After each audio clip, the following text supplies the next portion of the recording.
I'm Abhishek. I'm the creator of the Remote Indian Community. And today's session is quite a special one. I've been following Luca's work on Twitter, and I've also bought one of his books, which is 100 Truths That You'll Learn That You Might Learn Too Late. And I must say it's one of the denser, like one of the most dense books that I've read. Like every chapter is so provoking that I'm like reading one and then I need to journal and figure out what I need to do.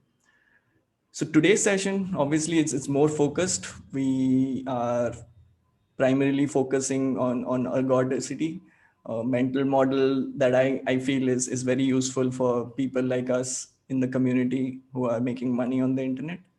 And I would, I'm so, excited for today's session and what, Luca has prepared. And before I hand it over to you, Luca, I'll just quickly mention some housekeeping stuff. Uh, the structure of today's call is we'll have Luca, run through his presentation for around 30 minutes. And then we'll use the rest of the hour for questions from the audience. Yeah. So you can use the Q&A tab, and you can also upvote other people's questions as well. So during the session, if any question comes up, feel free to, and we'll address them at the end of the session. So that's it from my side. I think Luca, stage is yours, and yeah, let's do this. Yeah, thank you, and thank you, everyone. So I will just share a couple of slides. I will go rather fast through them. It will only take about 20 minutes, and then we have the rest of the time for Q&A. So, hi everyone. My name is Luca Dellanna.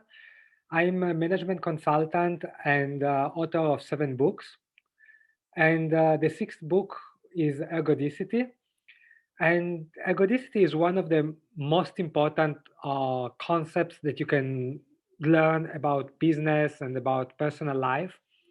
It's not my idea at all. A lot of people, researchers have been writing about it in history.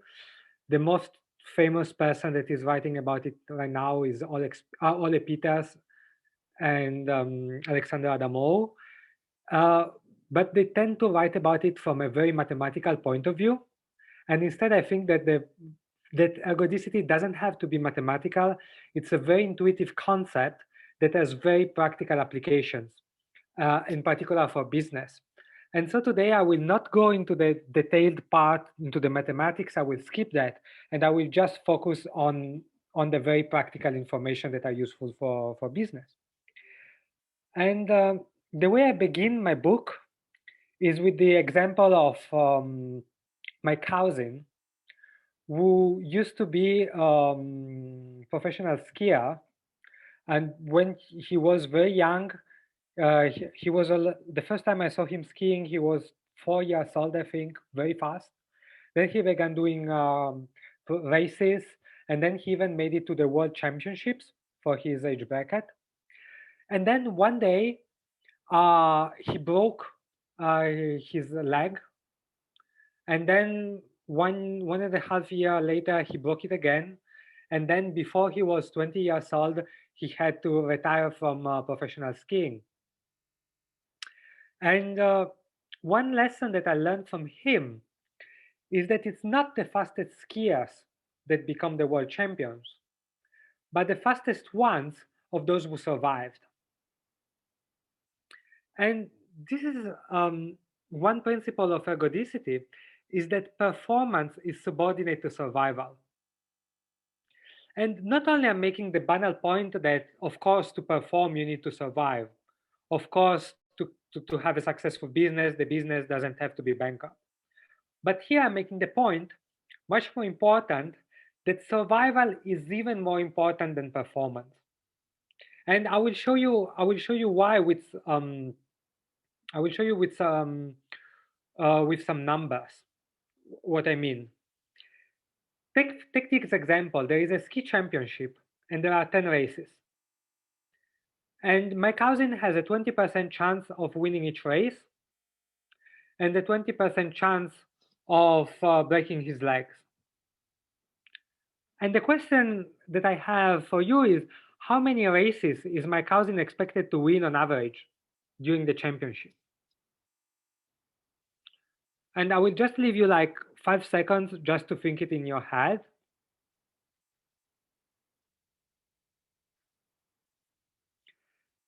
And usually most people answer with 2. And the reasoning is usually there are 10 races, he has a 20% chance of winning each race. And so 10 times 20%, it makes 2. So he's expected to win 2 races. Actually, it's the wrong answer.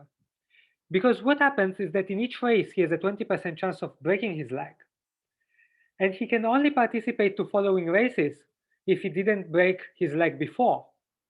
So he only has a 80% chances of participating to the second race. And that means that his chances of winning it are only 16%. And then we can keep doing this reasoning. He only has 80% chances of participating to the third race, given he participated to the second one. So he actually has 80% times 80% makes about 64% chances of participating to the third race, and so on. So his chances of participating to the following races, they become lower and lower, and therefore also the chances of winning. And if you run the numbers, you see that actually he's only expected to win 0.71 races, not 2 races. And the difference between 2 and 0.71 is very big, and it's due to survival. And if you plan to run your business for long enough, what will have a disproportionate influence on success is not only performance, but even more survival. Then, of course, it's not such a binary concept because, of course, you need to have a minimum level of performance to stay in business and so on and so forth. But what, for example, a lot of startups discover is that when you begin, you do not really have a fit with the market. You will have to go with some iterations. Or maybe the market is not ready yet. And that's the case, for example, of companies that tried to launch something when it was too early and people were not ready.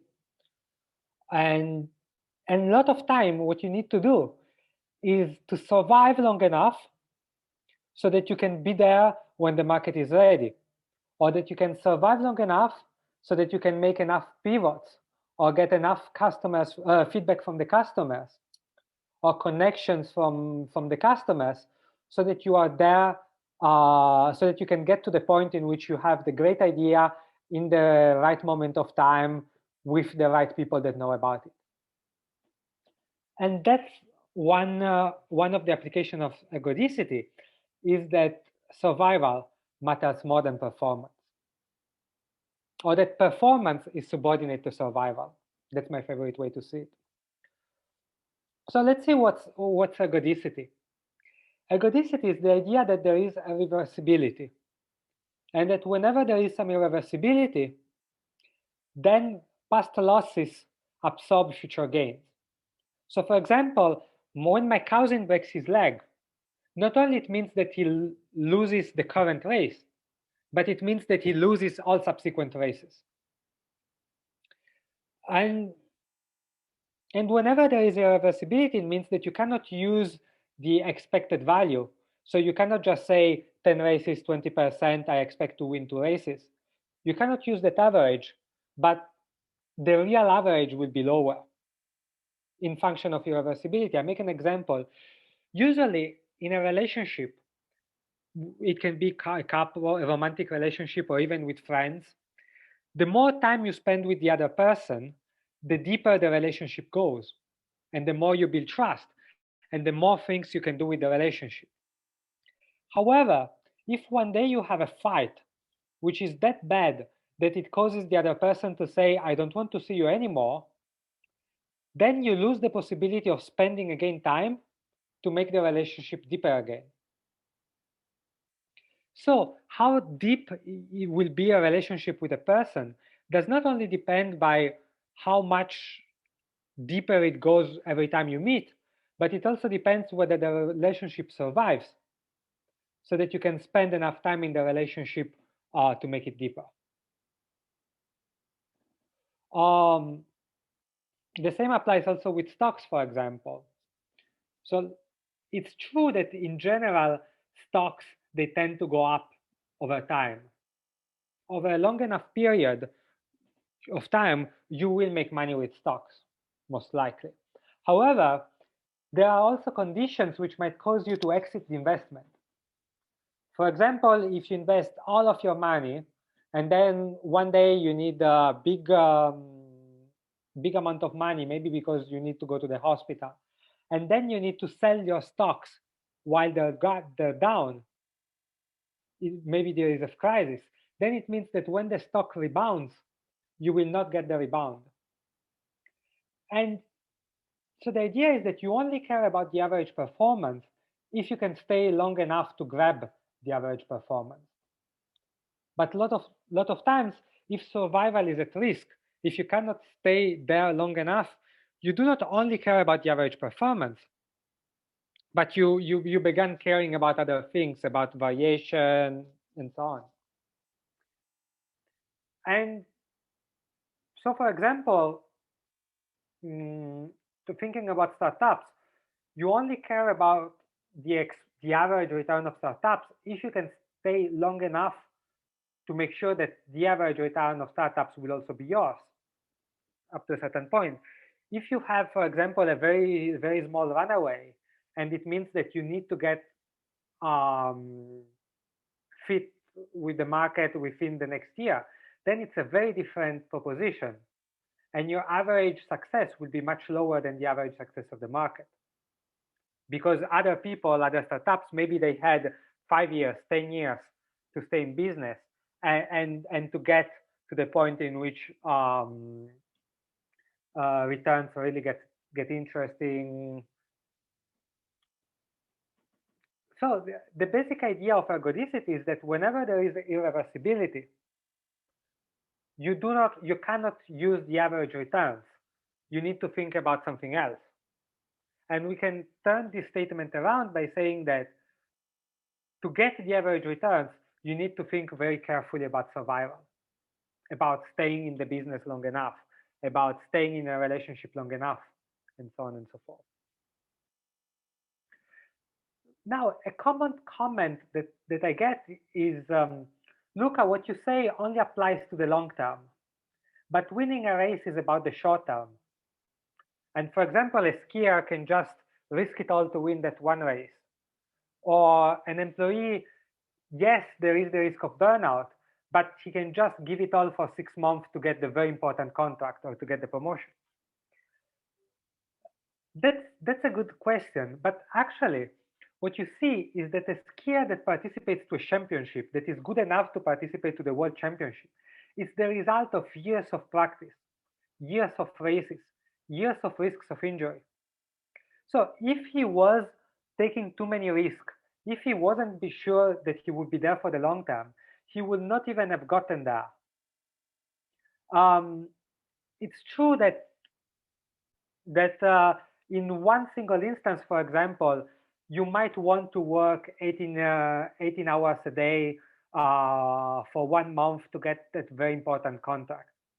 On the other hand, it's also true that your career will be full of these situations. And even just the fact that you get there to get a very important contract means that you will have had to put years of work before that. And if you're working in a way that it's basically Russian roulette, that you always have risks, that you cannot make it to the next step, then you will not go very far. And so yes, even short-term performance requires long-term one.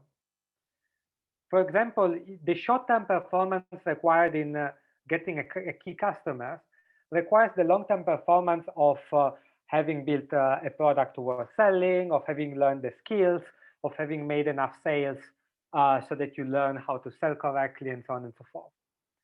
So we have this illusion that short-term performance is what matters, but actually all cases of short-term performance are cases of long-term performance. And therefore, you need to have an approach that is sustainable enough so that you can keep practicing whatever you're doing long enough so that you can grab the real returns.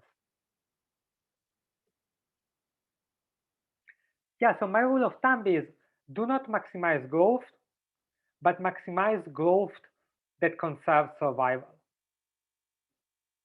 So do not grow so fast that you put survival at risk. Another way that you can see it is do not work as hard as you can, but work as hard as you can, avoiding a burnout, and so on and so forth. That's the key idea. The idea is that there are risks that you can recover from, and there are risks whose consequences can permanently debilitate you or your company. And in general, you want to be exposed to the first one, but not to the second one. And usually there is a sweet spot between those two kind of risks, and that's usually a good place to aim for. So the idea of, for example, the risks that you can recover from is by launching a beta product. Risk whose consequences can permanently debilitate you is, for example, that you sell something by lying, and then you can have a very bad reputational repercussion if it was an important lie. So the idea is that not all risks are equal, and how you approach risks that you can recover from is very different from how you approach risks that can permanently debilitate you. Yeah, now I will just give you a very short definition of ergodicity, just because people are like, look, at the presentation was about ergodicity and you never talked about ergodicity yet. So the theoretical definition, the definition that people give is that something is ergodic if its ensemble average and time average are the same. What does it mean? It means that an activity is ergodic if the outcome is the same for many people performing it once and one person performing it many times. I'll give you an example. Dating is non-ergodic because if you date one person 10 times, or if you date 10 people once, you get very different outcomes out of it. Startups are also non-ergodic because the average outcome of 10 entrepreneurs is very different from the average of one entrepreneur that run 10 startups. Why? Because the one reason is because outcomes are very not average, and the other reason is because the person that runs the same startups 10 times acquires knowledge, connections, know-how, and so on and so forth. Yeah, usually I make the example of a cake. 10 people cooking a cake once will make 10 bad cakes. And one person cooking the same cake 10 times, cooking the cake 10 times, will make a couple of bad cakes and then good cakes afterwards. Again, the outcomes are different, so it's non-ergodic. In the previous example, we've seen my cousin. Skiing is non-ergodic because 10 people that are participating in a race, there will be one, the chances of winning the race is 20%. And if you win the race, you win like 1 million. Then 10 people participating to the race, they will win. But if you have one person participating 10 times to the race, then it's likely that your outcome will be a broken leg and no wins. This is not relevant. I just want to go to this slide to show. Yeah, the typical example is Russian roulette. Russian roulette is the non-ergodic game by excellence. You know Russian roulette. There is a gun, and there are 6 holes in the barrel, only one bullet, and then you take the gun, you just randomly roll the barrel, and then you put it on your head. You don't know whether the bullet is in or not, and then you just press the trigger. Of course, don't do it at home, but the idea is that you have 1 in 6 chances of winning if you play it once. So usually people will say, let's say that you win $6,000, then the expected wins of playing Russian roulette once is $5,000 because you have 1 in 6 possibility of dying and 5 in 6 possibility of winning. And 5 in 6 of the winning 6,000 makes 5,000. However, if you play Russian roulette multiple times, the average outcome is that you're dead. And if you're dead, you cannot play again and you cannot collect any winnings. So what happens is that if you run Russian roulette over time, that's the return that you get. Over time, the return goes to 0. And that's another example of when something is non-ergodic, survival matters. And yeah, when you have something like Russian roulette, you care much less about what's the average outcome of playing it once, and you care much more about how long can I play it? How long do I need to play it for the outcomes to change? Yeah. And then I will just go with the last point before wrapping it up. Another rule of thumb is that when there is irreversibility, you cannot rely on averages. That's what we've seen before.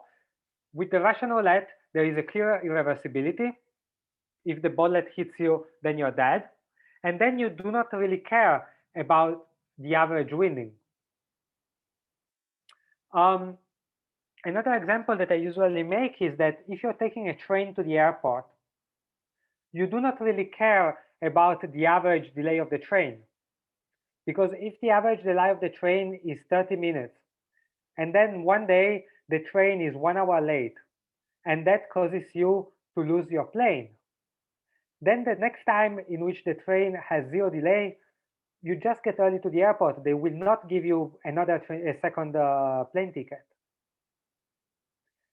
And because losing a plane is irreversible damage, you do not really care just about the average delay of the train. You care about other things. You care about ensuring that you do not lose your plane. Again, with stocks, you do not just care about the average return of stocks, but you must also care about making sure that you can stay into the investment long enough so that the average return will be yours. And usually they teach us in school about average returns, but they always assume the law of large numbers. So, the law of large numbers is basically the law that says, yes, a coin has a 50% chance of flipping heads or tails. But if you throw the coin only 4 times, it's possible that you will get weird amounts. For example, 75% heads and 25% tail. But the more you throw the coin, the more the result will converge to the average, which is 50%. And the thing is that very often in life, we assume that the law of large numbers will always apply. But that is only true if survival applies. If you have a risk of going out of business, if you have a risk of dying, if you have a risk of losing reputation and so on, then there is a chance that you will grab a return which is different from the average return. And again, that's why it's so important to think about survival, to make sure that you can stay long enough so that you can learn, so that you can be there when the market is ready, so that you can be there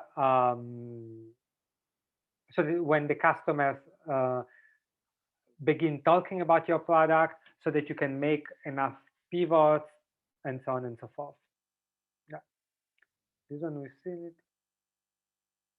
Yeah, to apply the law of large numbers, you must guarantee a large number of attempts. That's the idea. To grab the average returns on stocks, you must guarantee that you are long enough, you stay long enough so that you are there when there is the bull market, and so on.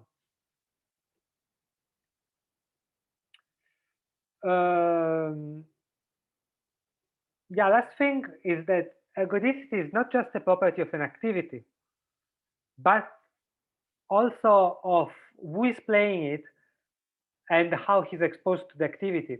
So for example, Russian roulette, we've seen before, it's non-ergodic, but it's only non-ergodic for the player. If you are a company that employs Russian roulette players, then it becomes an ergodic activity for you, because you do not care if one player dies, gets substituted. And the same thing, for example, with startups. If you are a startup founder, then your startup is non-ergodic, because if it goes out of business, then it's out of business. Whereas if you are a venture capitalist, startups are ergodic for you because you have a portfolio. And once you have a portfolio, if it's differentiated enough, then at this point you care about the average outcome. And so there is the important thing that you care about the exposure. Ideally, you want to make sure that when you are engaging into something irreversible, you're not doing with all of yourself, but you are doing it in a way that you are playing bets, you're playing experiments, that if one goes bad, you're still there, you still survive, and you only need to hit the good one. And you can stay in business long enough to hit the good one. And that's why one strategy to cope with non-ergodicity is usually to have portfolio of bets. And that could be yourself having multiple sources of income, or it could be your startup having different products or different customers, or approaching the startup as we will make a set of experiments, and I make sure that my startup have enough time to make sure that it can try enough things to make sure that it can really understand the one that will work in the market, and so on and so forth. Now, yeah, that was just a very short introduction. Then I talk much more deeper about ergodicity and strategies on how to manage non-ergodicity in my book. Yeah, and now if anyone has any questions. Thank you, Luca. That was a lot of information. I'll just, wait for people to process all of that. Yes. And while we, are waiting for questions, I saw a slide which mentioned tragedy of the commons, and I was just, I think that caught my attention a bit. Could you touch upon that Yes. particular slide if it's okay? Yes. I just wasn't going into it because it wasn't the most pertinent to the topic of startups, but there is this problem which is called the tragedy of the commons. And it goes like this. If there is a town and there is a forest near the town, then each habitant has the incentive to go to the forest and cut a tree. Because if he does, then he gets lumber to build a house or to burn during winter. However, if all the people in the village, they go to the forest and they cut a tree, then the forest disappears. And it means that next year they will be without wood to burn. And this applies to a lot of things. For example, in the sea, there is a limited amount of fishes. And if we fish too much, then we might not have any more to fish in a decade. And all these kind of problems, they're called the tragedy of the commons, because there is a common resource, and if everyone takes advantage, then it's a tragedy. Now, the relationship with ergodicity is that, again, there is a difference between we cannot really talk about average outcome, because the average outcome of one person going to cut the tree is that he has wood to burn and there is still the forest. But the average outcome of everyone cutting the tree is wood but not forest. So there is a difference, and because the outcome of one person repeating the action over the years is different from the outcome of everyone doing it once, then it's not ergodic. Now, what is the discriminant of the tragedy of commons? It's the rate of replacement, the rate of healing. The idea is that the forest can regrow at a certain rate. And if you cut more than it regrows, then you get an average which is different from the average that you get if you cut less than it can regrow. So the border between the two outcomes is the rate of healing. If you cut more than the rate of healing, then you are destroying the commons. And this is something similar that applies, for example, in working life. There is a rate at which you can ask employees to do overtime. And for example, if you ask your employees to do overtime once a month or 1 month a year before the big launch, then we can argue that it's healthy, because workload is not evenly distributed. And of course, you will have some peaks. And of course, you want people to work overtime so that they can manage the peak. However, if you ask them to work overtime all weeks, then you get a very different outcome. People burn out, your best employees, they quit, and whatnot. Yeah, so that was the application of ergodicity. Yeah, thanks. That that makes a lot of sense. So so guys, I think we are going to shift now to the Q&A format. So Yeah, if you can see the Q&A tab in the Zoom interface, you can post your question.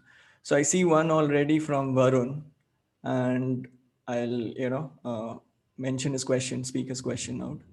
So his question is, what are the few activities or businesses in your life which were ergodic and you changed them to non-ergodic? I think he's mentioning that, like, are there any personal examples from your life where you have,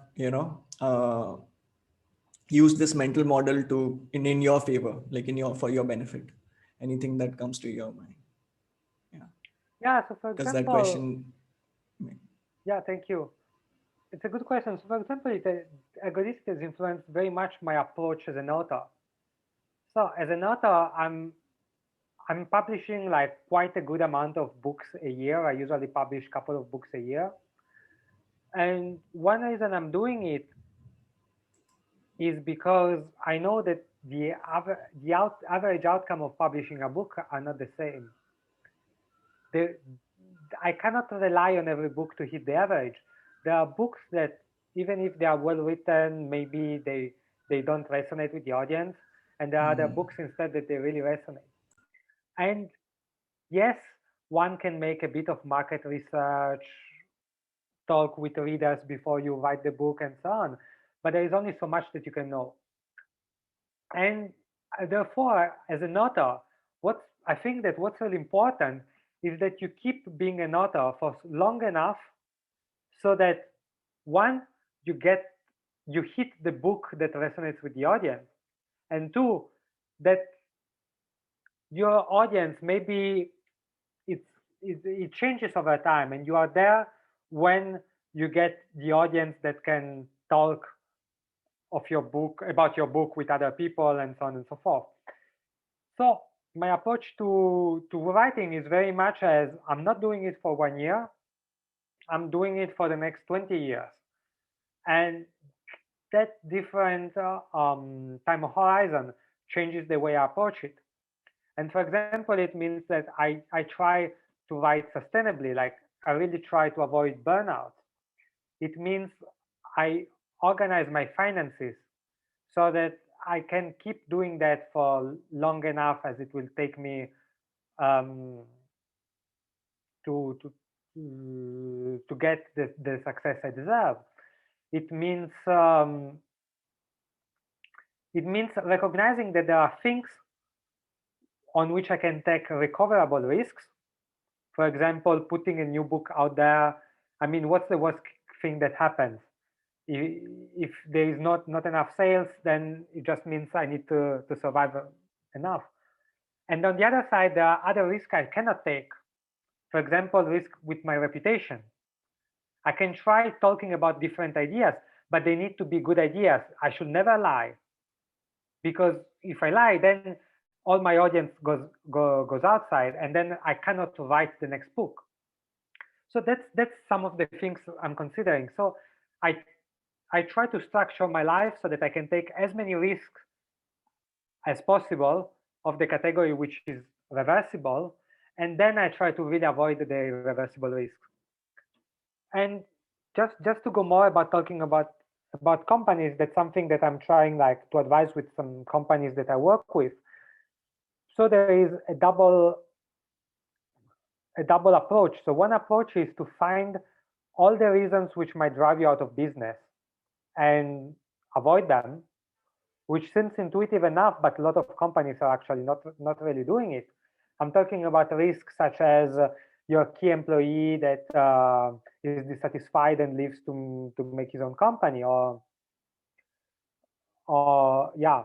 And then on the other hand, to structure the business so that you can take a lot of risk. So maybe making sure that you can stay in the business longer so that you can try enough things and so on and so forth. Or build in iteration as well. Yeah.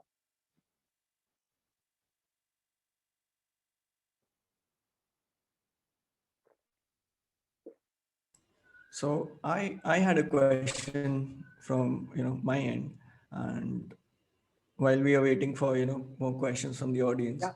I think so my question is that these ideas, uh, how important are they in the current scheme of things, where changes is such a constant, like with Facebook, like their mantra was that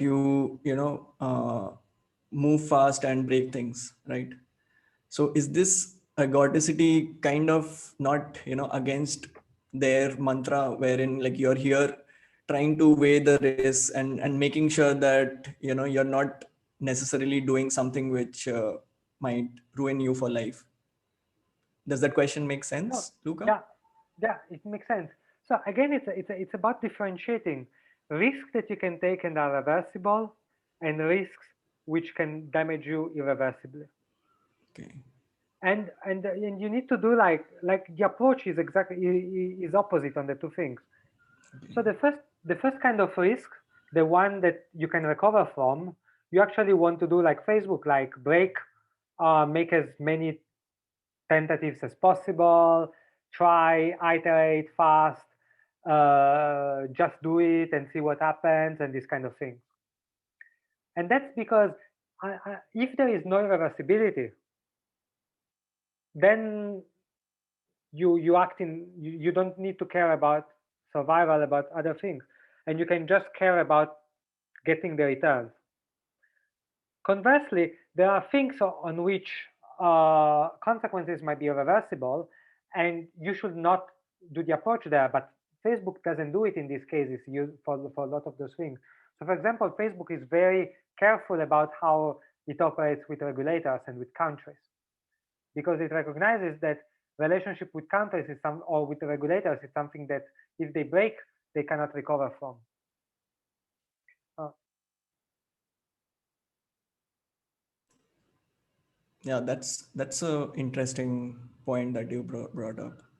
I think as people who are programmers, I think we generally miss these parts, that how has Facebook been in the market long enough to reap the benefits of the economy that is there. So that's a interesting. So we have 20 more minutes, and I can see there are No questions coming up. I'm guessing, this is more to do with, the content, which is quite, insightful. It is definitely something to brood over and journal, and then figure out, how it makes sense in the way that we are working. And I am like, there's another question maybe which is coming to my mind, as in how important it is for individuals right now. Like I can see a lot of individuals who are operating themselves as like a company, right? Like the creator economy is coming up. We remote workers are, like a company of one, to use like a popular books reference. So for an individual, like for a company, you can have a lot of chances to uh, reverse the damage, right? You can maybe file a lawsuit if there is some reputation damage. You can do all of those things. So is it more important for individuals rather than companies? Is that a fair assumption to make?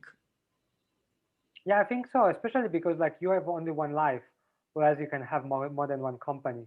Hmm. So like I guess that like a lot of for a lot of startup founders, yes, they really care about their company, but like if something really bad would happen to that company, they still have their life, they still have their connections, and they can, up to a certain limit, of course, they can still try again, let's say. Yeah. Whereas with your life, there are things that you just cannot try again, or and that's again that's what determines like how important is ergodicity. So the more Hmm. something is reversible and the more you can just play it once, like you don't have like additional lives like in video games, then that determines how important is understanding ergodicity and acting with it. Uh, I just make an example, like a question that I got in another similar talk was, Luca, how do I make my career more ergodic? And Hmm. so the idea to, in the answer is it's understanding like is trying to put your eggs, let's say, in different baskets, which doesn't mean that you need to put your eggs in different baskets now, but the idea is that you make sure that even if the current basket is destroyed, you have another basket to put your eggs on. And so, for example, the idea would be um, you make sure that you have skills which are marketable, so that even if you get fired from your current job, you have other you can reapply to another job. Making sure that you have enough cash in the bank, so that even if you are fired, it doesn't mean that you also lose your house, for example, but you have a few months of runaway that can allow you to get another job. And this idea is that if you build enough, let's say, redundancy, then it means that even if what you have right now is everything you have, like the job, you are actually in the situation that if it goes away, it's not the end of the world and you can get another one. So this is one way to think about it. The other way to think about it is that there is no such thing as like average salary in a profession. So, or better say, you can say, for example, the average, I don't know, developer makes X amount of dollars. But actually what you will see is that the average very much depend on how long you've been in a company or how long you've been in the field. Right. And these are considerations that you must take, like the temporal aspect, like the how long. And if you discover that, for example, staying somewhere pays because you learn more, because you can do more and so on, then you should strive to take care of the risk that can prevent you from staying long in one place. On the other hand, if you discover that actually what would be beneficial for you would be to try a lot of different things and so on, then it's a different approach. So the idea is that it's not the average that defines the best approach, but it's the temporal aspect or the irreversibility. And the question you need to ask yourself is, do I need to take many risks, or do I need to take one for very long? Uh, how important, how can I recover from, how important is survival? How can I recover? And once you ask yourself these questions, then you will know what's the best approach for you. No. Makes sense. So there is one question from Saransh which I'd like you to answer, Yeah. which is, what are the main differences between anti-fragile and being ergodic? Like, is there any subtle distinction between the two terms, which are quite common when we talk about these topics? Yeah, they're different. So ergodic means that there is no irreversibility. Antifragile means that you benefit from variation.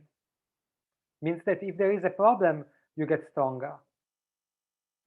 That's so there are two completely distinct properties, and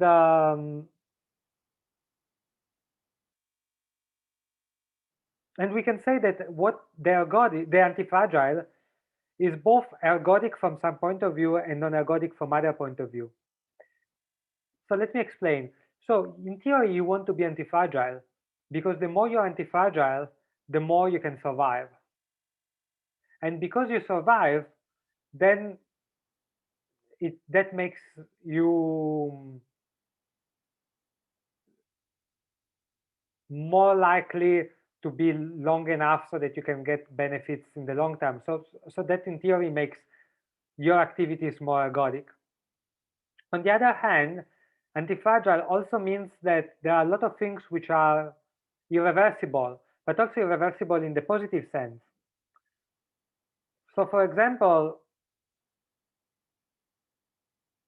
let's say you get two people, one person, like you get me and my twin brother, and we both go, like I go to the gym and my twin brother doesn't go to the gym. And the fact that I go to the gym makes my muscle grow more. And then maybe that fact now will probably cause like some irreversible differences in our life. Like maybe we have a fight, like we both get into a fight at the bar, and then because I have more muscles, I survive the fight, and instead my twin brother gets punched, doesn't survive. So just to say, like, they're two completely different, separate topics. Antifragility means that you can benefit from problems and for variation, and ergodic means that